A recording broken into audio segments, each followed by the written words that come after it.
Okay, guys, welcome to another video. This is Frex Trading.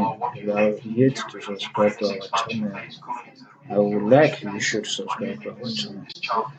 So right now, I'm going to be talking about the Bitcoin price. Because the current price, what over the days, Bitcoin has been sliding down and just been shaving money out of people's portfolio.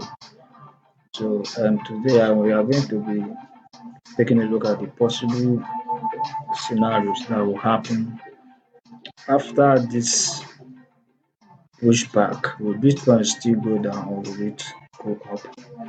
So let's see what's going to happen. Looking at the screen now, and Bitcoin right now is what stochastics are moving average is telling us on the 1 week time frame. Tell us that we still have a long way to go down. So we might see Bitcoin around this 7,100 level, 7,100 to 6,800 level.